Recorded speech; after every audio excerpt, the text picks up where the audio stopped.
Hello, Gianne here. Purpose. I spent my life trying to figure out what I want to be when I grow up, pretty much. And in that journey of not knowing, I felt lost. I felt there's no reason to be here sometimes. I suffered from depression. And in hindsight, I believe a big part of that was because of not having a purpose.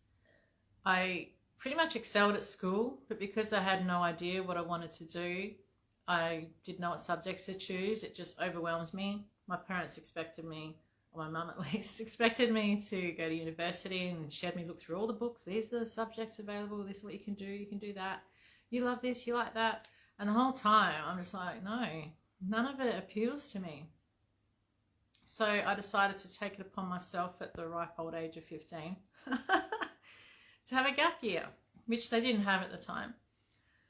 And how I managed that was I just didn't hand in the paperwork for year 11. I decided I needed time to think about what it is I want to be. And my mum was horrified.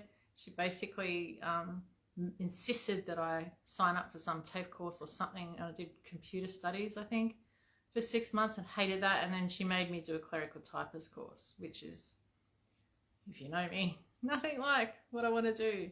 So I spent most of my adult life jumping from one job career option to another, to another, to another. As soon as I learned a job, I'd be bored shitless. So I'd literally go from, say,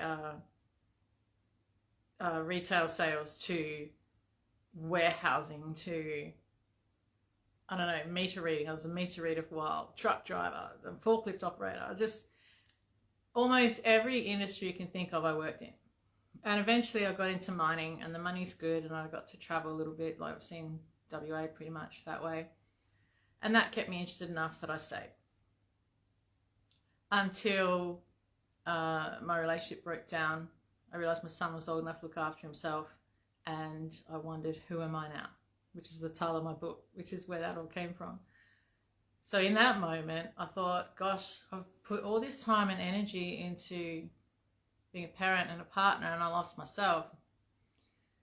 And it was around about that time that because I was making good money after being a single parent, because I was making good money with mining, I decided to give back. And I was donating every single month to Greenpeace. And Greenpeace sent me a challenge. I wasn't the only one. But they sent me a challenge, which was to raise money for Borneo. At the time, it was not a really not really a recognised place, not a popular place for tourism, that's for sure. I didn't even know where it was. Raise money for Borneo and go to Borneo, climb a mountain, and live in the jungle for a few days. And I didn't put it in the bin. It was on my dining table for ages. I kept picking up, putting it down, picking up, putting it down. And I said to my son, I think I'm going to do this. And he goes, really? I went, yeah. And he goes, cool. And I thought, oh, well, there's my yes for that. And that began, in a lot of ways, that began my personal development, spiritual development journey, because I'd never done anything outside of working, socializing.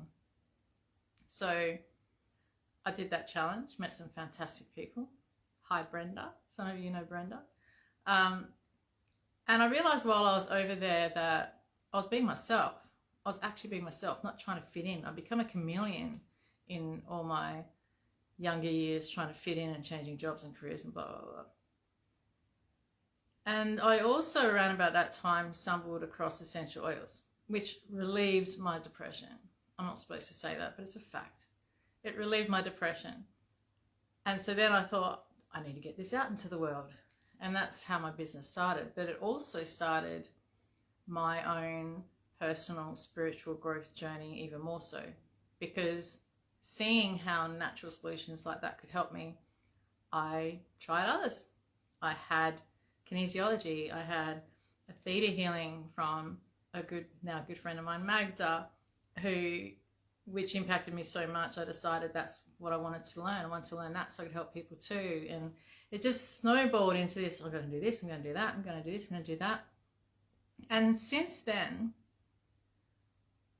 I have found myself come full circle a few times. So today I was at Pinjarra Wellness Fair, and the very first time I had a store at a psychic fair, I used to go to them all the time. First time I had a psychic fair store was at the same location, and I was doing theta healing at the time. And then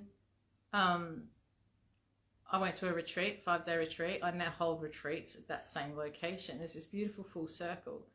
But it really, really stood out to me today in particular, how glorious it is when you find your purpose and what you're doing. You surround yourself with people who love and support you, who are on the same wavelength as you. Like all that time when I was trying to find myself, I was being the chameleon, fitting in everywhere.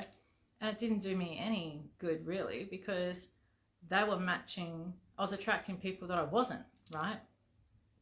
And it's scary to take that leap. And again, it took me a long time to find my purpose. But I truly believe that the majority of my depression growing up is because I didn't know why I'm here, what I'm trying to do. So my passion is trying to help people find their purpose. But also, if you have found your purpose, to help you be that, to take that out into the world.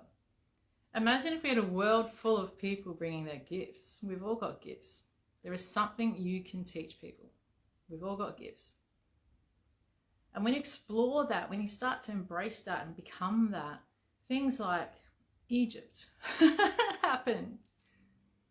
You know? It's really, in my opinion, it is so important because of my experience. It is so important to find your purpose and live it. And I had I call him my brother from another mother when I was in mining. He said, Dee, what if you don't know what your purpose is? What if your purpose is driving these trucks? Or I was like, that's a purpose too. It doesn't have to be spiritual and healing and saving lives. It can be as simple as being the Uber driver who takes you home safely. You know? What is it for you? Are you living it? And if you aren't, how can you? How can you start? It doesn't have to be this big, massive thing, but it can be that too.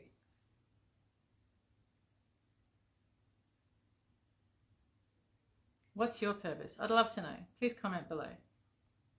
And if you need assistance, I'm here.